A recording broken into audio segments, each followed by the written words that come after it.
ایک رات حضرت علی علیہ السلام اپنے گھر کی جانب تشریف فرما رہے تھے۔ راہ میں ان کی نگاہ ایک عورت کے چولہے پر پڑی جس پر ایک ظرف یعنی ایک برتن چڑھا ہوا تھا۔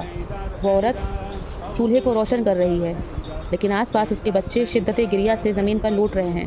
حضرت علی علیہ السلام وہیں پر ٹھہر گئے۔ آپ آگے بڑھے اور اس سے پوچھا، یہ بچے کیوں روتے ہیں اور تو کیا کر رہی ہے؟ اس نے جواب میں کہا کہ میں ایک بیوہ ہوں، بے وارث ہوں، یہ میرے بچے ہیں، یتیم ہیں۔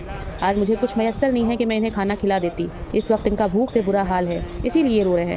ان بچوں کو بہلانے کے واسطے میں نے چولہا سلگایا ہے اور اس پر ایک خالی برتن چڑھا دیا ہے تاکہ کھانا پکنے کے انتظار میں یہ بچے روتے روتے نیند میں آ جائیں اور سو جائیں۔ امید کرتی ہوں کہ یہ بچے تھک کر سو جائیں گے۔ اس عورت کا یہ بیان سن کر امام علی علیہ السلام بہت مغموم ہوئے۔ آپ جلدی سے اپنے گھر میں تشریف فرما ہوئے۔ آپ کے گھر میں تھوڑا سا جو کا آٹا موجود تھا۔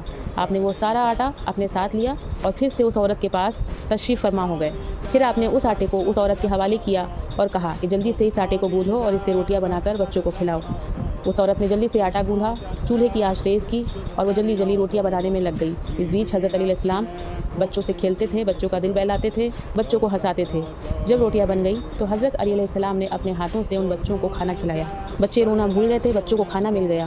اس عورت نے ان بچوں کے چہروں پر خوشی دیکھی اور امام علی علیہ السلام کا شکریہ کرنے کے لیے امام علی علیہ السلام کی جانب بڑھی اور بولی کہ آپ کا بہت بہت شکریہ کہ آپ نے میرے بچوں کو بھوک سے بچایا، میرے بچوں کے ساتھ آپ کھیلے، ان کو ہنسایا، ان کی دلجوئی بھی کری۔ آپ حضرت کون ہیں؟ امام علی علیہ السلام نے اپنا تعارف نہیں کرایا، یعنی اپنا نام نہیں بتایا، بس یہ کہا کہ میں اللہ کا بندہ ہوں۔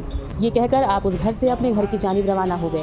اگلے دن اس عورت نے یہ سارا واقعہ اپنے ہمسایوں سے بتایا کہ کس طرح سے کل میرے بچے بھوکے تھے اور ایک شخص نے میری کس طرح سے مدد کی۔ جب ہمسایہ عورتوں نے پوچھا کہ وہ شخص کیسا دکھتا تھا تو اس عورت نے امام علی علیہ السلام کا حلیہ بتایا۔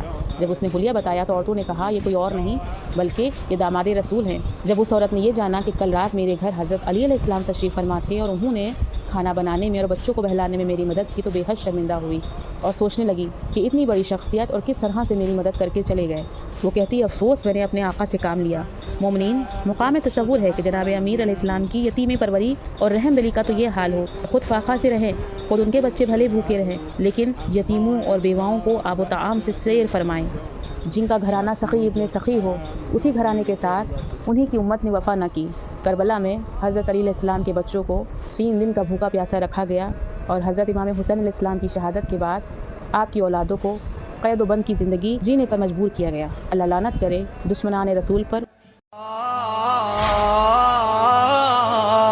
حسین